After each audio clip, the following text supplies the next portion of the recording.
ഫാസിസം ദ്രാവിഡ രാഷ്ട്രീയത്തിലേക്ക് പകർത്താനായിരിക്കുമോ തമിഴകത്തിന്റെ ഇളയ ദളപതിയുടെ നീക്കം? തമിഴകത്തിന്റെ സൂപ്പർ സ്റ്റാർ വിജയ് രാഷ്ട്രീയത്തിലേക്ക് എന്ന വാർത്തകളാണ് സോഷ്യൽ മീഡിയ ഇപ്പോൾ ചർച്ച ചെയ്യുന്നത്. 2024 പകുതിയോടെ താരം ദ്രാവിഡ രാഷ്ട്രീയത്തിൽ ശ്രദ്ധ കേന്ദ്രീകരിക്കുമെന്നാണ് പുറത്തുവരുന്ന വാർത്തകൾ. ഇലക്ഷൻ അടുക്കുമ്പോഴുള്ള സാമൂഹ്യ സേവനവും പുഞ്ചിരിയുമായിരുന്നോ ഈ അടുത്തിടെ വിജയ് നടത്തിയ ജീവകാരുണ്യ പ്രവർത്തനങ്ങളുടെ പിന്നിൽ ഒളിഞ്ഞിരുന്നതെന്നാണ് ഇപ്പോഴുള്ള സംശയം.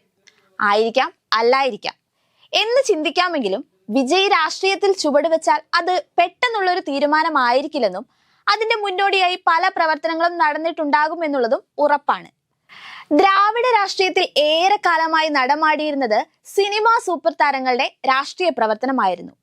ജയലളിതയുടെ വിടവാങ്ങലോടെ കുറച്ചു കാലമായി അതിനൊരു മാറ്റം വന്നിരുന്നു. സൂപ്പർ സ്റ്റാർ രജനീകാന്തും ഉലക നായകൻ കമൽഹാസനുമെല്ലാം പാർട്ടി രൂപീകരിച്ചെത്തിയിരുന്നെങ്കിലും കഴിഞ്ഞ തെരഞ്ഞെടുപ്പ് കാലത്ത് രജനീകാന്ത് രോഗബാധിതനാവുകയും ചികിത്സ തേടി വിദേശത്തേക്ക് പോവുകയും ചെയ്തതോടെ രജനി രാഷ്ട്രീയത്തിലെത്തുമെന്ന വാർത്തകൾക്ക് വിരാമമാവുകയായിരുന്നു. കമൽഹാസന്റെ മക്കൾ മன்றത്തിനും തിളങ്ങാനായില്ല. അതുകൊണ്ട് തന്നെ താരങ്ങൾ തിളങ്ങുന്ന രാഷ്ട്രീയത്തിലേക്ക് വിജയ്ക്കുള്ള സാധ്യത ഏറെയാണ്. മാത്രമല്ല, നിലവിലെ സാഹചര്യം അനുസരിച്ച് 2 വർഷം ഉറപ്പു നൽകുന്ന സീറ്റും തുടർന്ന് രാഷ്ട്രീയത്തിലേക്ക് ലഭിക്കാവുന്ന മികച്ച എൻട്രിയുമാണ് ഇത്തവണത്തെ ഓഫറും. ഇതുവരെ രാഷ്ട്രീയത്തിലേക്കുള്ള സ്വീകരണം നിരസിച്ചുകൊണ്ടിരുന്ന വിജയ് രാഷ്ട്രീയത്തിലേക്ക് എന്ന വാർത്തയ്ക്ക് പിന്നിലെ മറ്റൊരു വീക്ഷണം ഇതുമാകാം. വിജയ് മക്കൾ ഇയക്കം എന്ന തന്റെ ആരാധക സംഘടന രാഷ്ട്രീയ പാർട്ടിക്കായി മാറ്റാനാണ് വിജയ് ഉദ്ദേശിക്കുന്നത് എന്നാണ് റിപ്പോർട്ടുകളും ചർച്ചകളും. ഇന്നലെ വിജയ് മക്കൾ ഇയക്കത്തിന്റെ പ്രവർത്തകരെ വിജയ് ചെന്നൈയിൽ വെച്ച് കാണുകയും രാഷ്ട്രീയ പാർട്ടി രൂപീകരിക്കുന്നതിന്റെ ചർച്ച നടത്തുകയും ചെയ്തതായാണ് വാർത്തകൾ.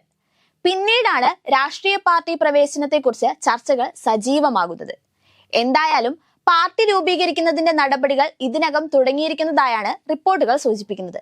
എന്നാൽ 2026 നിയമസഭാ തെരഞ്ഞെടുപ്പിൽ ശ്രദ്ധിച്ചാൽ മതിയെന്ന നിലപാടിലാണ് വിജയ് എന്നാണ് വിവരം ലഭിക്കുന്നത്. അതേസമയം വരും ദിവസങ്ങളിൽ മാത്രമേ ഇതിന്റെ കൃത്യമായ വിവരം പുറത്തു വരികയുള്ളൂ. പാർട്ടി രൂപവത്കരണ ചർച്ചകൾ തമിഴ്നാട് കൂടാതെ പുതുച്ചേരി, കേരളം, ആന്ധ്ര, കർണാടക എന്നിവിടങ്ങളിലെ ആരാധനാ സംഘടന നേതാക്കളുമുണ്ട്. വിജയ് മക്കൾ ഇയക്കത്തിന് നിലവിൽ തമിഴ്നാട്ടിൽ താലൂക്ക് തലങ്ങളിലും യൂണിറ്റുകളിലും IT, അഭിഭാഷക, മെഡിക്കൽ രംഗത്തും പോഷക സംഘടനകൾ ഉള്ളതാണ്. സംവിധായകൻ വെങ്കട് പ്രഭുവിന്റെ പുതിയ ചിത്രം ദ ഗ്രേറ്റസ്റ്റ് ഓഫ് ഓൾ ടൈംസിലെ വിജയുടെ ഇരട്ട വേഷത്തിന്റെ ഫസ്റ്റ് ലുക്ക് അടക്കം വൻ ചർച്ചയായി മാറുകയും പ്രേക്ഷകരും വിജയ് ഫാൻസും സിനിമാ ലോകവും അത്രയേറെ ആകാംക്ഷയോടെ കാത്തിരിക്കുന്ന സമയത്താണ് വിജയ് രാഷ്ട്രീയത്തിലേക്ക് എന്ന വാർത്ത എത്തുന്നത്.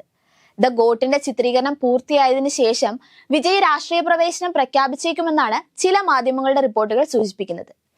തമിഴ് ലോകത്തിനും യുവ രാഷ്ട്രീയ ബോധത്തിനും നല്ലൊരു ഭാവിയായിരിക്കാം വിജയുടെ രാഷ്ട്രീയ പ്രതിഫലനമെന്ന് പ്രതീക്ഷിക്കാവുന്നതാണ്.